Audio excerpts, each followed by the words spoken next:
انا جيت عاوتاني جبت لكم واحد الفيديو عاوتاني تشوفوه ديال المطار في المغرب. شوفوا شنو كيديروا مع السياح في المغرب.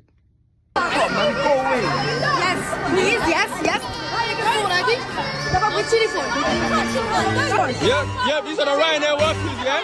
Ryanair workers, yeah? Ryanair, yep. Yep, you ripped up our thing, yeah? Ripped up our boarding passes, yeah?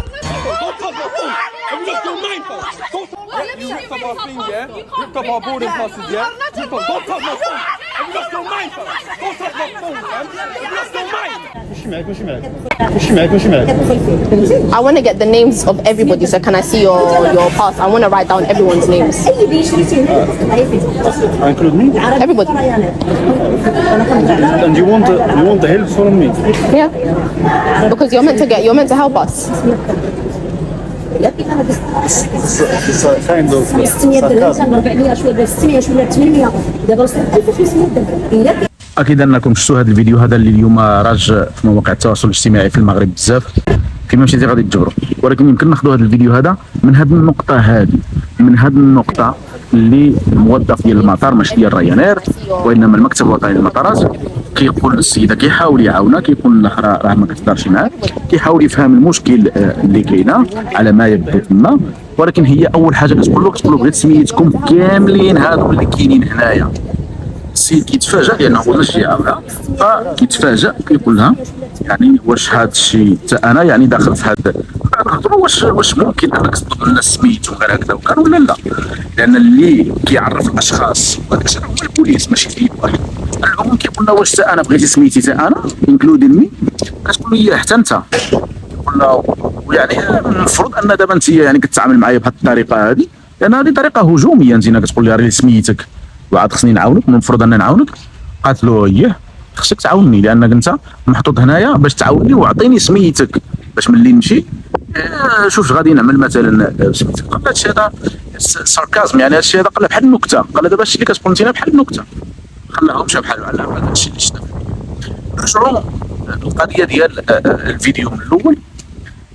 بزاف ديال الناس اللي خدامين في المطارات ديال طنجه وديال فاس اكدوا لي بان هذه السيده هذه، قالوا لي حتى سميتها ديال سويسبور اللي كتخدم مع ريانير، بانها اكثر وحده سيرفيابل، اكثر وحده متعاونه مع الناس فيما يخص السفر من مطار ديال اكادير.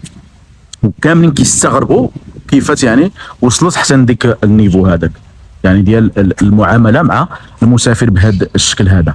فالسيد اللي كيهضر هنا وكيقول بانه يعني يجب التعامل مع السياح مزيان، التعامل مع السياح على راسي وعيني، ولكن رايانير كاملين عارفينها وكاملين عارفين الشروط ديالها. فيا اما تلتزم بالشروط ديال رايانير، يا اما ملي توصلوا للجبر فيك الديفو خلص صافي، وحده من جوج. انا عارف بزاف ديال المسافرين ما غاديش يتفقوا معايا، علاش؟ لانه المسافرين نتوما هما الحصه الاكبر من الناس اللي نقولوا المتداخلين ولا المتعاملين مع رايانير، في حين ان العاملين في المطارات حنايا هما واحد النسبه قليله. ولكن واغلبيه ديال الجمهور يعني اللي غادي يتبعنا دابا او الناس بصفه عامه، سواء اللي غادي يشوفنا ولا اللي ما غادي يشوفنا، فانتم تنتمون الى الصفه ديال المسافرين، وانا واحد من المسافرين. ولكن الطريقه ديال التعامل مع العمال في المطارات في المغرب ماشي هي نفسها ديال طريقه التعامل ديال العمال في المطارات او في المطارات اخرى. شوف غنخليكم مع هذا الفيديو. الشيء هذا وقع لي نهار 24 نهار 25 سبتمبر، كنت ماشي من مدريد. شوف شنو وقع. السلام عليكم. ما عنديش نقدر نعمل الفيديو الحق موت جابتها. جبنا لنا دابا شي 45 دقيقة حنايا مباركين مع ريانير. الحق حنايا جالسين في الباسري. تسمعوا الناس كيقولوا بحالو، هما الناس جالسين معايا. Estamos esperando que salga una pasajera que necesita asistencia. Y como no han traído alguien ni ambulanza ni camión para bajar la pasajera, pues aquí estamos. دخلونا في هذاك القادوس باش تركب الطياره. القادوس الفيران وخلونا. والله إذا بحال قادوس المرأة بحال القادوس. No diríamos tanto, pero volvemos a volar, ¿sabes? No hay otro remedio.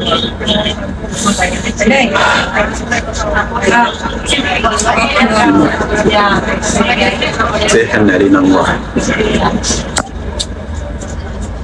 المهم ما طلقوش حنا دابا على هذيك 3 ديال المسافرين كانوا حاصلين الطياره ما عندهمش ما جاوش ديال المساعده الشركه ديال المساعده باش يوصلوا ساعد ما كانوا حنا ماشيين في التونل. فكما شفتوا بقينا ساعه وربع وحنا ماشيين في داك الفينكر في داك الباسريل يعني داك الممشى ديال المسافرين باب الاركاب حتى للطياره. عملوا لنا الاركاب او لا بريون باركم مقابل الاركاب وحتى شي واحد ما هدر. حشاونا تماك بقينا تماك علاش حتى شي واحد ما هدر. بقينا تماك ساعه وربع حنا كنتسناو لدرجه ان جلسنا كما كتشوفوا وحتى شي واحد ما هدر حتى واحد ما غوت حتى علاش لان معروف بان الدوله فيها القانون يطبق على الجميع عليك كمسافر او كشركه. ولكن ملي كنمشيو للمغرب فسبحان الله دائما كنعطيو للمسافر هذاك الشيء اكثر مما يعطى له. وهذا النوع ديال المسافرين اللي كيخلي غير 2 دراهم في المغرب فصراحه الله فيه غير يعني المشاكل اكثر من الربح. الخساره اكثر من الربح الطبيعي. على العموم هذا الفيديو هذا راه اكيد غادي يشوفوه بزاف ديال الناس ولكن راه اكيد انه خارج من السياق ديالو. اول حاجه اول نقطه اللي مهمه خصنا نعرفوا علاش تتجبد التليفون وعلاش بقينا كنصوروا. علاش وصلنا لهاد النقطه ديال ان هذا المسافر يجبد التليفون ديالو ويبدا كيصور. فين كاين المشكل؟ شكون اللي عامل الغلط الاول؟ يعني مبدئيا شكون اللي عامل الغلط؟ واش الناس اللي في المطار ولا هذا السيد هذا؟ هذا اكيد انه يعني اما خصو يخلص الباجاج اما عنده الكيلوات زايدين ويا اما يعني ما عملش التشيكين اونلاين. وحده من هذه الحاجات يعني الخطا مبدئيا واولا راه ديالو هو او لا ديالهم هما هاد المسافرين باش وصلنا لهاد الدرجه ديال اننا ندخلوا في التصوير وفي هذا الغوت وهذا المشاكسه هذه. اذا الشركه ديال رايانير ماشي ديال المغرب ماشي مغربيه، شركه اجنبيه انجليزيه ايرلنديه. يعني الناس اللي خدامين في المطار كيعملوا الشروط اللي كتقول لك الشركه. وملي كنت انا خدام في المطار فكان كيجي مثلا اوديتور اللي كيأوديتي كيشوفنا واش خدامين مزيان ولا لا، كيوقف بعيد وانت كتعمل له مباركومو. الا دوزتي غير شي مرة بشي محفظه ولا شي لعيبه كينوطي عليك داك الشيء وفي الاخر كيجي كيقول لك ولا يقدر ما يقول لك والو حتى يمشي بحالو ويسرد لك واحد الصفحه فيها 20 صفحه اللي كيأكد لك فيها بان كاين بزاف ديال الامور ما تعملتش مزيان. وبطبيعه الحال حنا في المغرب ما كايناش الخدمه. واش هذه كاينه ولا ما كايناش؟ الخدمه ما كايناش. يعني اذا خداوك باش تخدم في المطار فكل واحد كيتشبت بالبوست ديالو وكتفادى ان مثلا الشركه تقول لك راه ما درتيش خدمتك مزيان ولو داك الشيء يتطلب منك انك تكون نقولوا على الليميت مع المسافر. زدتي سنتيم نحيد لك الباجاج ولا نقول لك تخلص عليه، زدتي كيلو نحيد لك الباجاج ولا نقول لك تخلص عليه بطبيعه الحال. راه كنت خدام كان كيوقع مشاكل كيعيط لك منشي كيقول لك توبليي با كومبيان تو توش. شحال كان توشي 2800 درهم كان توشي.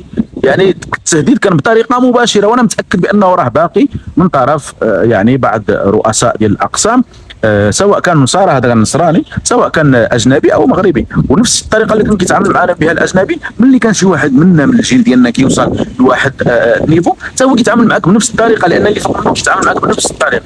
في حين ان هنايا في اوروبا يعني كيخلي لك شويه ديال الهامش ديال انك انت تحكم على المسافر وانت تتعامل مع المسافر. ولهذا فما يجيش الواحد ويبدا يعني كيهضر على ولاد بلادو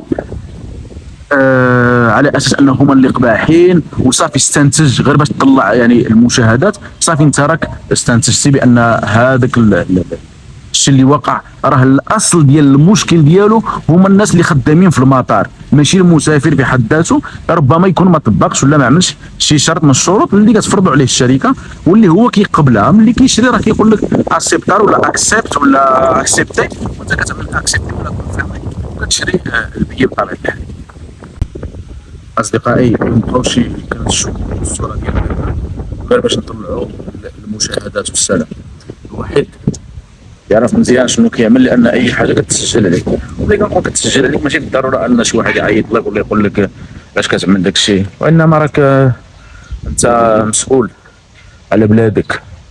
وكنقول لك هذا كاين بعض التصرفات اللي كيعملوها لا المقيمين في الخارج ولا النصارى كيعملوها في المغرب. حق الله ما يقدروا يحركوا ساكن على برا.